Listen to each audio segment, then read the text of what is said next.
Class 12. Let's continue with our textual grammar class. আমরা আজকে set 4 করব। তার আগে একটু বলে নিই, সেট 3 তে একটা জিনিস ড্রপ হয়ে গেছে। 3 নম্বরে যেটা ছিল one should always attend to all। তো ওখানে ওই অলওয়েজটা যখন আনসার করেছি ড্রপ হয়ে গেছে। এরকম ছোটখাটো ড্রপ মাঝে মধ্যে হয় ক্লাসে, যেমন তোমরা ধরিয়ে দাও। এখানে সেই স্কোপ নেই, এডিটিংও করা একটু সমস্যাজনক, ফলে এরকম থাকবে। আমি চেষ্টা করবো ডেসক্রিপশন বক্সে সেগুলো উল্লেখ করতে। যাই হোক, আজকে প্রবলেমে চলে আসি আমরা। Look at the first one. Papa said go, there's merchant come for his goods। Indirect speech. তাহলে যখনই আমাকে ইনডাইরেক্ট স্পিচের কথা বলবে, ন্যারেশন চেঞ্জের কথা আসবে, তখন আমি কি first you have to identify the sentence in the reported speech. Go, আমি যদি এই অংশটা ধরি, এখানে দুটো পার্ট রয়েছে। গো, this is an imperative sentence. There's a merchant come for his goods, this is an assertive sentence statement। এবং এখানে একটু ইনফর্মাল কনভারসেশনাল ল্যাঙ্গুয়েজ রয়েছে, এটাকে তোমার একটু বুঝে নিতে হবে। there's a merchant come for his goods, তার মানে there is a merchant who has come for his goods, এরকম আছে। বা আমরা এরকম ভাবে ভাবতে পারি a merchant has come for his goods। তাহলে ফর দ্য ফার্স্ট পার্ট আমার ইম্পারেটিভ যেহেতু, তাহলে আমরা এরকম অ্যাডভাইসড বা অর্ডারড বা আস্কড বা টোল্ড ব্যবহার করতে পারি। এখানে আমাদের অর্ডারড বা অ্যাডভাইসের থেকে আস্কড করা যেতে পারে, টোল্ডও করা যেতে পারে। তাহলে দ্য পাপা টোল্ড নাতালিয়া, আমি নাতালিয়াটা দিলাম ইম্পারেটিভ সেন্টেন্সে, অডিয়েন্সটা থাকলে সুবিধা হয়। যেহেতু এটা কনটেক্সচুয়াল, মানে ফ্রম দ্য টেক্সট, যেটা আমরা জানি যে এখানে পাপা পাপা মানে Natalia's papa, actually papa said to his daughter Natalia. সুতরাং আমরা লিখতে পারি papa told Natalia, as it is imperative, তাহলে আমি কানেক্টিভ টু হবে ইম্পারেটিভ এবং এটা অ্যাফার্মেটিভ সেন্টেন্স। তাহলে টু গো এই পার্ট হয়ে গেল। এখানে যখন সেকেন্ড পার্ট আরেকটা স্ট্রাকচার রয়েছে, এটা যেহেতু অ্যাসার্টিভ আছে, তাহলে কিন্তু আমার আবার অ্যাসার্টিভের মতো করে করতে হবে। ওকে, আমরা কিন্তু এরকম দেখে থাকবো যে কখনো ইন্টারোগেটিভের সঙ্গে অ্যাসার্টিভ বা অ্যাসার্টিভের সঙ্গে ইম্পারেটিভ, ইম্পারেটিভের সঙ্গে অ্যাসার্টিভ, এরকম কিন্তু থাকতে পারে একটা ন্যারেশনের মধ্যে। তাহলে কিন্তু দুটো পার্ট আমরা দুভাবে করব, কানেক্টিভ বা আমাদের যে রিপোর্টিং ভার্ব, ঠিক ওইভাবেই নিয়ন্ত্রিত হবে। তাহলে এই যে there's merchant come for his goods, তাহলে and also said কেউ বলতে পারে, and added that। হ্যাঁ, আমি এখানে ইনফর্মড কথাটা লিখেছি, খবরটা দিল এরকম, তাই না? Informed her that, that connective হলো, কারণ এটা আমার assertive sentence.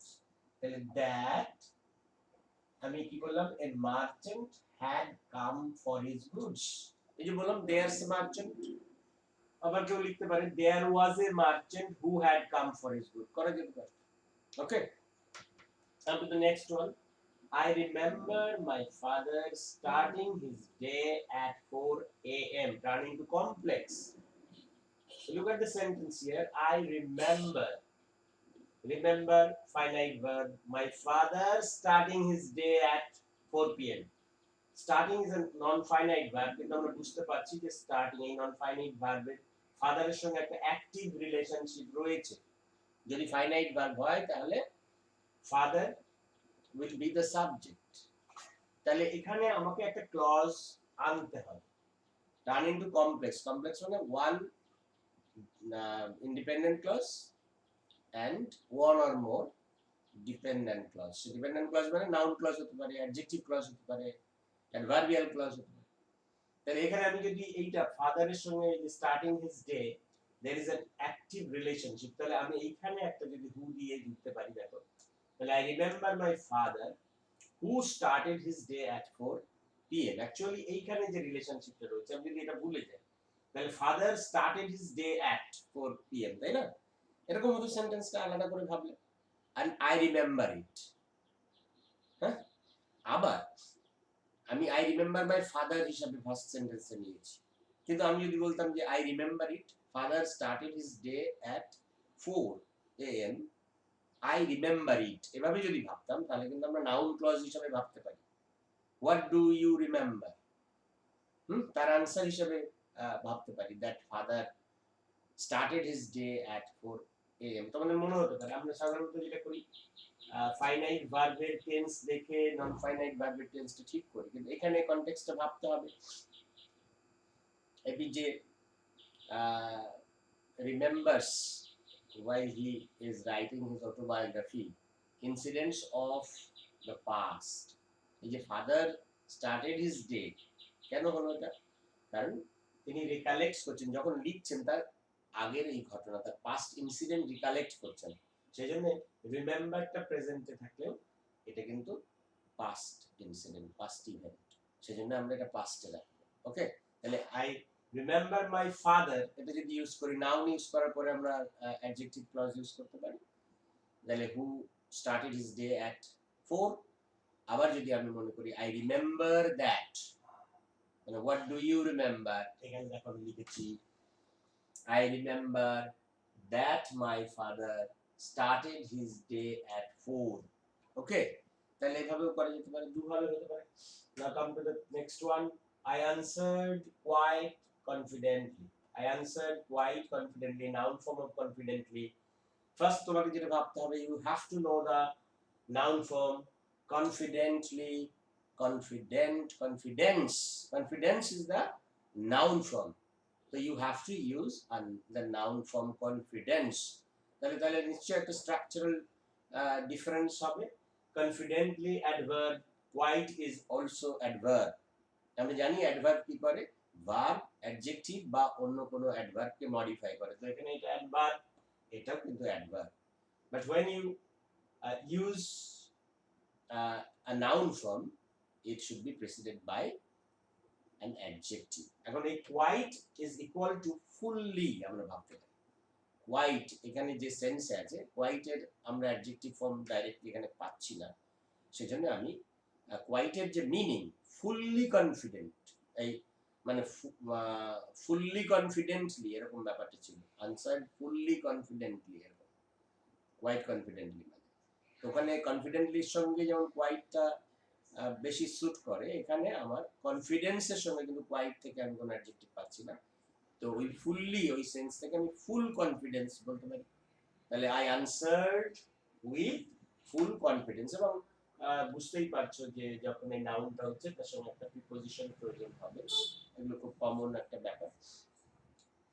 Answer with confidence, answer confidently মানে আনসার উইথ কনফিডেন্স। ওকে, তাহলে সেই জন্য এটা হলো I answered with full confidence.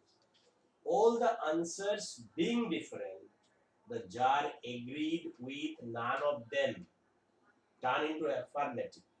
তাহলে এখানে আমি এই যে এখানে নেগেটিভটা আছে কোথায়, নান, the jar agreed with none of them, আমরা এখন এই পার্টটাকে ভুলে যেতে পারি, হ্যাঁ। এখানে তাহলে এইখানটা যদি আমি এটাকে অ্যাফার্মেটিভ করি, দেখো এগ্রিড আছে আর নান অফ দেম, আচ্ছা নান অফ দেম এর যদি আমি তুলতে চাই, নানটাকে বাদ দিতে চাই, তার উল্টো ভাবে ভাবি, তাহলে কি অল অফ দেম হতে পারে।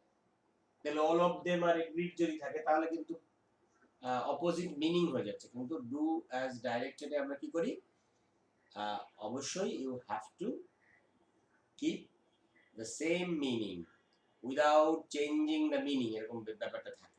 তাহলে কি করে করতে পারি, তাহলে এটাকে যদি আবার আমি অপোজিট ইউজ করি তাহলে হয়ে যাবে। তাহলে ডিসএগ্রিড আছে অপোজিট ওয়ার্ড, তাহলে দুটো অপোজিট ব্যবহার করে কিন্তু আমরা সেই মাইনাসে মাইনাসে প্লাসের মতো হয়ে যেতে পারে, ঠিক আছে।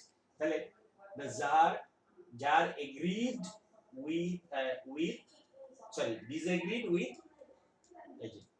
all the answers being different, the jar disagreed with all of them, disagreed with all of them। Okay, next, rough winds do shake the darling birds of May, change the voice।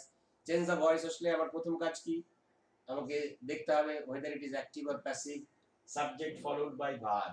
তাহলে এটা passive হতে গেলেই verb should be preceded by the verb and third form of the verb is used, কিন্তু সেটা হয়নি। তোমাদের সমস্যা একটা এখানে ডু শেক আছে, কোনো কিছু না, এটা ডু শেক মানে জাস্ট টু গিভ স্ট্রেস, এটা ব্যবহার করেছি, do shake is equal to shake.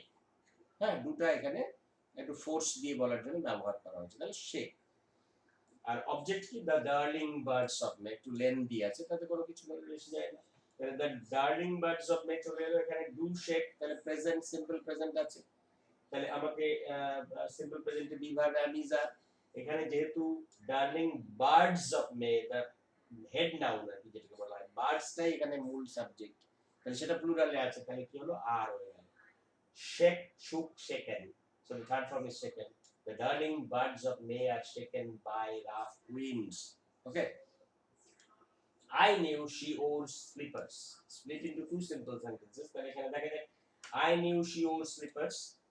এখানে actually I subject, knew finite verb, she subject, or finite verb. তাহলে আমি বুঝতে পারছি এখানে দুটো ক্লজ কিন্তু রয়েছে, যার মধ্যে একটা মেইন ক্লজ, একটা ডিপেন্ডেন্ট ক্লজ, কিন্তু এখানে ডিপেন্ডেন্ট ক্লজের কোনো সাইন দেখতে পাচ্ছি না। আসলে এখানে দ্যাট ইমপ্লাইড, আমি তোমাদের যখন নাউন ক্লজ শিখিয়েছিলাম জেনারেল গ্রামারে, তখন কিন্তু বলেছি যে যখন দ্যাট ক্লজটা অবজেক্ট হিসাবে ইউজ হয়, মানে ভার্বের অবজেক্ট, নাউন ক্লজ যে ফাংশনগুলো করে, তাহলে ভার্বের অবজেক্ট হিসাবে ইউজ হলে কিন্তু অনেক সময়ই আমরা দ্যাটটাকে ইমপ্লাইড রেখে দিই, অর্থাৎ ইউজ না করি না।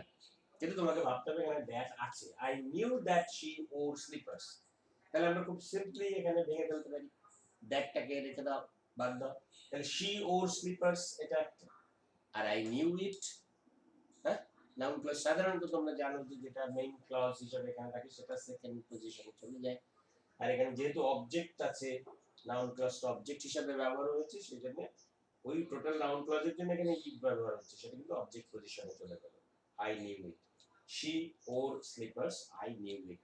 ওকে, তাহলে থার্ড সেটটা কমপ্লিট হলো, আশা করি তোমাদের কোনো অসুবিধা হবে না, আমরা এটা কন্টিনিউ করে যাব।